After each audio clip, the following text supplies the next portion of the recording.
Hey guys, what is up and welcome to a new League of Legends video. So if you've been browsing the forums recently, checking out the Riot Games YouTube channel, maybe their actual official website, I'm sure you've heard that they made an official announcement that solo queue will not be coming back. And how their goal is to try and make dynamic queue the best possible queue it can be and work out for as many people, if not everyone, as possible. And following this and this announcement, there's been a huge uproar in the community on Reddit, on the video itself. A lot of people are just simply disliking and hating on Riot for their decision to not bring back solo queue and to keep trying to emphasize their goal on making dynamic queue the one and only queue. And since this is such a hot topic, I also felt like this is one that I should definitely talk about because it is in my realm of understanding and it does affect me in positive and in negative ways as well. So throughout this video, I'll be giving you guys my overall thoughts on this whole topic, what I think Riot should do, what I think is bad, what I think is good, and then I'll also be talking about League of Legends and Overwatch. But I will not be comparing the two games because you just simply cannot compare the two games. What I'll be talking about instead is what's happening around the community regarding both of these games right now. But first, a very quick shameless promotion. I have a second channel if you do not know about it where I do upload Overwatch gameplays here and there, so if you haven't checked it out yet or if you're interested in that, I'll have a link down below and highly recommend checking it out. But let's get back to the topic at hand. So first off, I have to say dynamic queue and the new champion select, and this is very important, are different. They are not the same thing. The new champion select is the part where you can choose roles, where you have the new pick order and all that good stuff.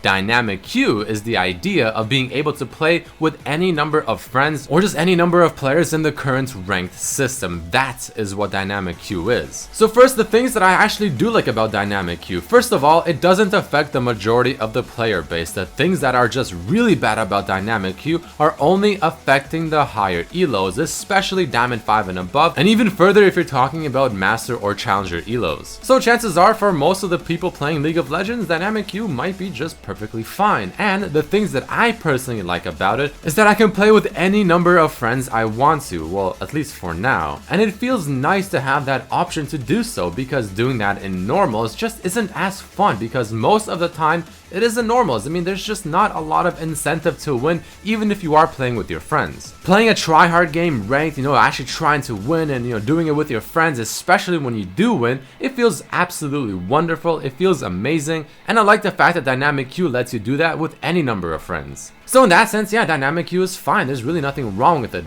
But if we start talking about the higher elos, well, that's when things kind of start going to shit. So all in all, even though I like dynamic queue for what I just said, it does still feel like the competitiveness of this queue is missing. I mean, I talked about this before and the issue is still here, it seems. But as of the past couple of days, there are definitely new things to add to this list. So dynamic queue is kind of making it feel a little bit more like normals. I mean, players are queuing up with their friends, they're having a good time, and there's really nothing wrong with that. I mean, you want to play games to have a good time. But ranked is all about competitiveness. And compared to the old solo queue system, it's hard to argue that dynamic queue feels as competitive, if not more. And it still feels very unfortunate whenever you're facing a pre-made team as a solo player, or maybe with just 2 or 3 friends, or on the vice versa, being put onto a pre-made team as a solo player. No one on that team will talk to you because they're probably all on some kind of voice comms, and chances are if you ever make a mistake, all 4 of them will gang up on you. And moving more into the higher elos, the queue times just seem to be as bad as usual, taking at least 10 minutes. Now honestly, personally, I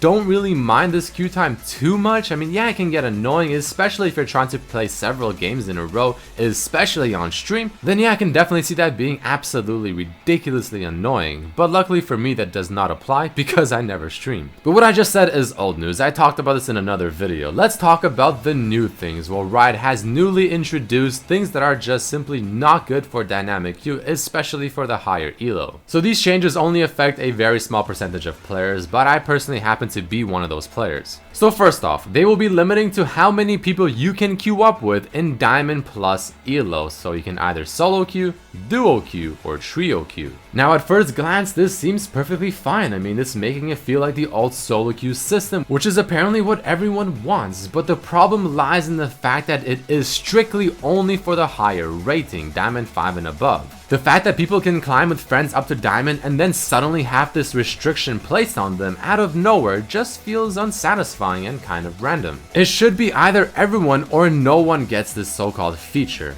Also, restricting this elo to the limit of players you can queue with without having a ranked 5 skew is very questionable to teams like LCS teams, Challenger Series teams, or people that are trying to become Challenger Series teams. They need to practice together as a team, and obviously some people might be thinking, well, why don't they just scrim? And even though they will scrim, you can't always scrims, you can't always have them scheduled. You need to be able to do other things as well with your team. And with this restriction, that's just simply not possible in solo queue because you are limited to 3 players maximum in Diamond Plus and above, and there is no such thing as a ranked 5 skew, so there's just simply no option other than scrimming. Now I know this doesn't apply to pretty much almost everyone watching this video, nor myself, but it's still something you have to consider. It's kind of weird, especially since Riot Games seems to be so heavily invested into the LCS, into the esports, and just competitive play. Obviously once this hits the live servers, we'll see how it goes, but it is sounding a little bit weird. But the next change that I want to talk about that I think is absolutely horrible is the autofill. Again, this will only apply to the higher elos, so the majority of players won't really care about this. But you never know, anyone watching this video could easily in a month or 2 or 3 or even in a week be put into this situation as well, because maybe you finally climbed to this elo that you always wanted to be in.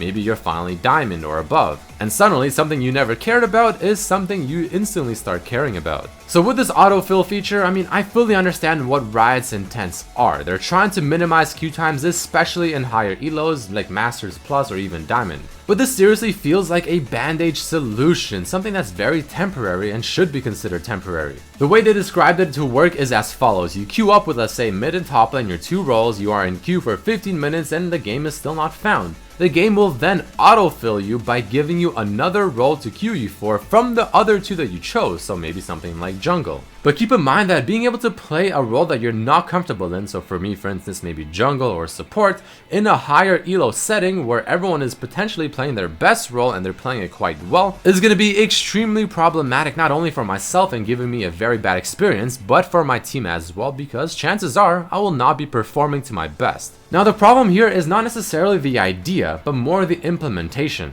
Because right now it feels like it is forcing you to have to take this autofill option and take this other role. Instead, what I think they should do, and this was suggested by users around the forums, is give you a pop-up notification. So once the game decides to try and put you in this autofill feature, instead it'll pop up and tell you there's a role that's jungle in this queue that's ready to go. Do you want to be put into this, yes or no? If you answer yes, then yeah, okay, fine, you'll take the jungle role, maybe you're okay with it and you'll just kind of make it work. But if you're not, you press the no button and you instantly get put back into the queue at the position that you were. That seems like a pretty decent solution, but again, right now it just feels like either you accept the jungle role that you don't really want to play nor can play, or you press the no button, the queue cancels, and you have to start from the beginning. So this is kind of a very bad solution. Feels like a very temporary one that they're trying to just make something happen. Doesn't really feel like it's a good one. But the final topic I want to talk about in this video is Overwatch and League of Legends. Now I fully understand Riot is making a lot of mistakes. They announced these changes at a very bad time, just as Overwatch became popular and just finally came out. There's a lot of hype around it. But I don't know about you guys, but it's kind of sad for me to see all around Twitter, the posts on League of Legends forums and YouTube comments of everyone just saying fuck Rito, fuck League of Legends, I'm just gonna go and play Overwatch, I'm quitting this game for Overwatch, etc, etc. To me this doesn't make a lot of sense, and this is coming from someone that absolutely enjoys Overwatch. I mean, the game is fantastic, I have a lot of fun playing it, but it just doesn't make sense to me. To me, they're completely different games. It's like almost saying you're quitting League of Legends for Hearthstone. I mean, they're just different. You can't really quit one for the other. It's just not the same thing.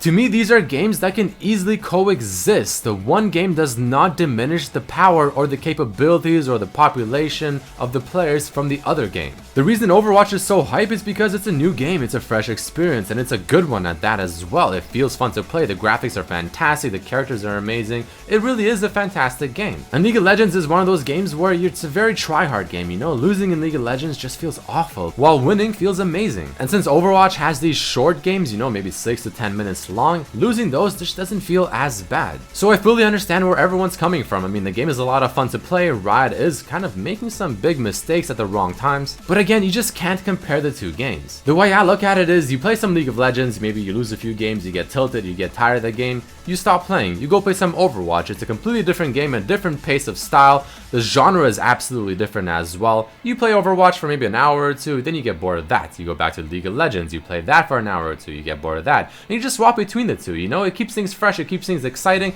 and it doesn't really feel like you get bored all that easily. So all in all, I'm just kind of disappointed in how many people are just simply writing League of Legends off that fast, you know, just completely giving up on the game, and it's a little disappointing to see. Both of these games are fantastic, both of them can coexist. But I kinda just had to get that off of my chest, guys. Either way, that is it for this video. There are my thoughts on this overall big topic of dynamic queue, solo queue, League of Legends, Overwatch, all that stuff. So if you did enjoy this video, then definitely hit that like button, let me know what you think about this in the comments below, and I'll see you for the next one. Peace.